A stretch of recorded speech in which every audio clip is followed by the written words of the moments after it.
how familiar were you both with Cats, the musical, before this version? Jalen? I'm laughing because I was familiar with this musical since I was a kid in a really kind of like stereotypically nerdy sense. I had been watching the Barney movie at my daycare after school, and on the Barney movie are the trailers for Cats. Now, I didn't know what musical theater was. I didn't know really what theater was, but I just knew whatever that was that they were doing was making me feel things inside. And I didn't know what it was. And then we went to Blockbuster one Friday. And I saw the big box set with the yellow eyes and the black box, and it was like 2 VHS tapes. And my mom was like, "Are you sure you want to get this? Because we have to pay for this. And if you don't watch it, then it's a waste of money." And I was like, "I'm watching it." So she got it for me. I sat 5 inches away from the television and watched all 3 hours without stopping. Didn't get water, didn't use the restroom, didn't ask for food. And from then on, I've had a strange hyperfixation with this material. But I used to watch it like every day after school. I would just pop it in and just follow these different cats, as I was watching it. So maybe this feels preordained in some way? In some way, it feels like I'm having like some kind of like public reckoning with my childhood self, but in the public eye, because I'm just trying to like talk to that young version of me who felt like in this material was a kind of boundless creativity that I wanted to be a part of from a very early age.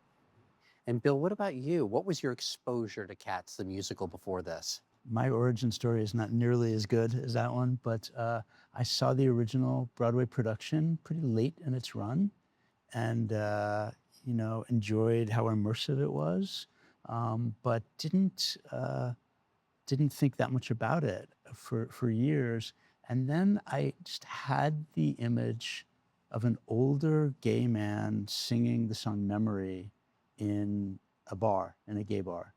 And I thought that would be so moving, like those lyrics. And You that, just thought of I that. just thought of that. And, but I thought, well, I would never get permission to do that as an artist. And over the years, many years, it grew into a bit of an obsession. And the more I spent time with the material, the more I realized that, of course, it's not set in a bar, it's set in a ball. It's very explicit in the text that the Jellicle Ball happens once a year. It's a competitive ball. And the setting is clearly ballroom. And that Grisabella is not a gay man, but is a transgender woman. And it all just became really clear eventually. Well, so how did the two of you, I was going to ask how the idea came about, but let me ask how the idea came about and how the two of you came together. So around literally a week before I met Bill, I had been joking with a friend about how cool it would be and how ridiculous it would be and how impossible, more importantly, it would be to ever do a production of Cats where the cats weren't cats. And we would just laugh about that and just be like, no one would ever allow for something like that to happen with this material. And so it was just kind of like a funny thought experiment that, me and my roommate would play with each other. That we would just be humans doing the parts? Yeah, and that I just kept thinking about how in the 20th century people called each other cat. Look at that cat. Oh, that's a sly cat. And what is this cat doing? And hold up, I don't trust that cat. And just like how easy it would be for cat to just become this kind of word that's used to represent the human, and how that's already just embedded in our vernacular.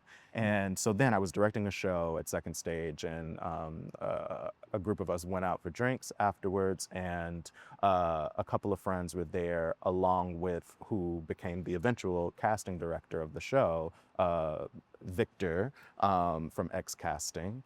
And I told him that I was like having this thought experiment and how like the world is falling apart and I'm thinking about cats. What does this mean? And he was like, well, you should know who Bill Rauch is because he is reconceiving a production of Cats framed around Ballroom. And the moment he said that, I knew it was right. I knew it was correct, that was the way to think about the material. It did not scare me creatively. I mean, making it is very scary because it's so vulnerable, but just like the moment I heard that idea, I was like, that's the right idea. I have to meet this person.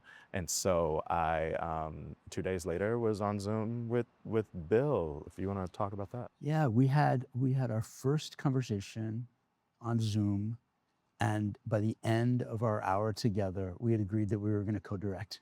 It was the most impulsive Yeah. but clear thing that I can imagine. And how familiar were you with the world of ballroom?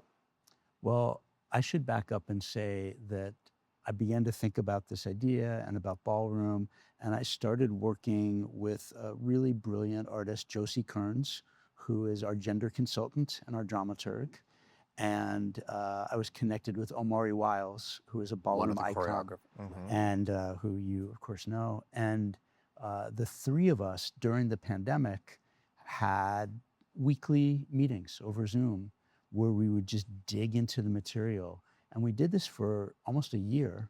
And by the end of that year-long exploratory process, we had a deck that would explain how we wanted to approach the material that we began to share with people at Andrew Lloyd Webber's company. You had to convince Andrew Lloyd Webber to let you do it this way. Yeah. Was that easy? I wouldn't use the word easy, only because nothing about making this is Yeah. easy. I mean, it's been really rigorous, which actually I think is the biggest compliment Sure. that we could receive of that estate, was to really feel like they were in the big questions with us about how to crack this. And so they really made sure that the fence was around the cow so that we could free the cow, right? And establishing that fence. Where are our boundaries? What can't we cross? What can we cross? You know, I think that our show exists in this really interesting intersection of, you know, if you break all the rules, it doesn't work, but if you don't break any of the rules, it doesn't work. And so somehow in the tension of that negotiation is our production. There are people saying, okay, this really makes sense in the world of ballroom. I mean, can you talk about that? Yeah, I mean, that's an interesting kind of experience that some audience members are having of this kind of story that they tell themselves, that I'm going to encounter this material that doesn't make sense. And they see our show and they're like, it makes sense. And that's cool, but I don't even think our main intention was to try to like make some improvement on the original. I really do think our task was to take both Andrew's score seriously and T.S. Eliot's words seriously and the world and culture of ballroom seriously. And what was the kind of magical discovery all through the process is how brilliantly those three mediums wanted to talk to each other, seemed like they wanted to dance with each other. And I think there's some fascinating history in terms of like, when we think about contemporary ballroom and you think about the late 70s and 80s and you think about the time period that Andrew Lloyd Webber was innovating this idea of the mega musical and how that's kind of all happening at the same time. And I think what's most important about how we're thinking about reviving this show is that we are also leaning into the time that we're making it. And it feels urgent and it feels like now, and the joy feels present to the moment. And it doesn't feel like something that happened back then long ago. And I think people are responding to that. Joy is such a key word because this show is a joy bomb. People feel so much the joy coming from this cast and from the stage. I think that the spiritual depth of the material was all already there. T.S. Eliot's words and Andrew's extraordinary score, there is so much nuance and complexity and depth that's in the material. And we're just really lucky that we're alive at a time when a composer of Andrew's stature is letting us experiment and letting us take a risk like this. I mean, what's so interesting too, thinking about that question, is just like, in so many ways, Cats, the original production, was more of an event than it even was a play. And in so many ways, Ballroom is so much like theater, and in some ways more like theater than it is a traditional competition space.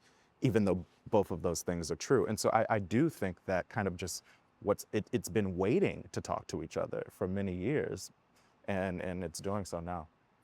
And Bill, did you find that Ballroom was a useful device for framing the material?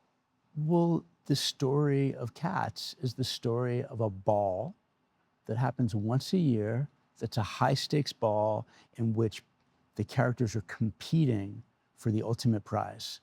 That is the story of a high level ball. I mean, it's so organic. It's so to the organic. material. I mean, I will say, as it relates to the competition, though, we have all these categories, and just because a category is about a particular cat, it doesn't mean that cat wins their category. Right, And I've so noticed there's that. this kind of interesting drama that gets to have a beginning, a middle, and end in each number that maybe was not there before, that I think also audiences are resonating with. The process of matching the songs and characters with the ballroom categories was one of the most challenging and most thrilling parts of this process. There are certain ones that we hit on immediately, and they've stayed completely consistent. Give me an example of that. Tag team performance. Mungo Jerry and Rumpelteazer, they're a team of two petty thieves that work together, and clearly their category is tag team performance, where you've got teams of performers competing. Well, so many of them, right, from the beginning. Zhailon, do you have a favorite one or one that maybe was more hard won? Or I felt like a great example of like an idea that was great immediately and then has been so hard to crack was Skimbleshanks. Because Skimbleshanks is the railway cat, and I think immediately felt like you had to contextualize this railway cat through the lens of an MTA worker. And there's nothing more New York than that, and there's no perfect way to meet this character through a ballroom context, and to think about dancers on a train and the whole culture of that. So all that felt like, whoop, whoop. Yes. All that felt like it was right there. But then to how to actually make it work in time and space has been one of the hardest numbers to crack, and in turn, one of the most thrilling to watch be successful. That's great. When people talk about live theater, they say the audience is a big part of it. This is a whole different level. What's going on with the audience? What's happening here? What is happening here? It's been insane watching these audiences react to the material. Yeah, we've had 4 previews so far, and all 4 previews, the audiences lose their minds with joy. And it's that relationship between the performer, and it's the heart of theater. Yeah. Of course, the relationship between the audience and the performers. But there's something about the event of this show. Well, Sydney told me, who plays the Rum Tug Tugger, said he thought that the actors on stage are playing themselves more than they might in any other kind of show. That the audience is really seeing the performer. Is there something about that? Well, something that I say a lot about this show is that, you know, the way in which we're in the conversation of the spectacle musical, because that's how the original Cats was kind of contextualized, the spectacle of this show is humanity. And I think that there's a confrontation the audience is having with themselves when they come into this room that the cast ends up just being a conduit for. When the intermission happens, people want to know, who is sitting next to me? Who is yelling next to me? Who is crying next to me? And why is that 80-year-old and that 6-year-old in the same room having a similar experience? And it's been so amazing to see how expansive and how many doorways joy has, that people are finding all of these different entryways to attend this event. And it's been mind-blowing. And honestly, I don't know if I can even articulate the impact of what it's been like to watch people from ballroom, not from ballroom, from musical theater, old, young, black, white, gay, straight, enter a room together and prove the common narrative wrong, which is that we don't know how to do this anymore. And every night on Broadway at Cats the Jellicle Ball, we are proving that we have the stamina to be together. And that I think people feel that that's part of the urgency of getting into the Broadhurst, is exercising that muscle with joy and rigor. How big a factor is the moment we're actually in what's going on in this audience, do you think? With any piece of live theater, what's happening in the world impacts how you experience the show. But the radical inclusion, the celebration of community, the celebration of transformation, and the need to respect people's names, the names that people choose for themselves, is at the heart of this enterprise, and it's extremely relevant to our world right now. Do you think that it's making the show crackle even more? I think so, because I think people need an outlet. People need a place to be with these complications that we live in. And I think it's so rare that you get to exercise the kind of spiritual muscles of humanity through a lens of joy, but that isn't trite and actually does have within it everything you need to hold what you're bringing into the theater every night. Because we're not creating a utopia. You know, these cats are complicated and messy and dangerous and fun and sexy and, you know, standoffish and also inviting. And that is what it means to be human. It is peopling all over the place. Well, right. And it's, to me, it seems pretty unapologetic, right? Yeah. Is and I think the history of queerness has shown that in every moment of kind of like national speechlessness to the times that we're in, there has been these kind of queer artists and queer voices that pierce through and hold up a new kind of way of being together, a new kind of way of looking at the moment. And I think that my greatest hope for this show is that we're in the lineage of that great history of artists, writers, actors, directors, storytellers who have said, now is the time for me to stand in the fire. And we happen to just be standing there with a big kind of open-armed hug, ready for the mess of the world to come into the Broadhurst and learn how to do together. I think that I would love for people to feel like they could have met our Grisabella out on the street. They could meet our Grisabella out in the world. And what will you do? How will you respond to Grisabella? You know, like making that character so human, I think, brings the proximity of that choice to an audience in a much different way. When you go on the train and you see Grisabella, what do?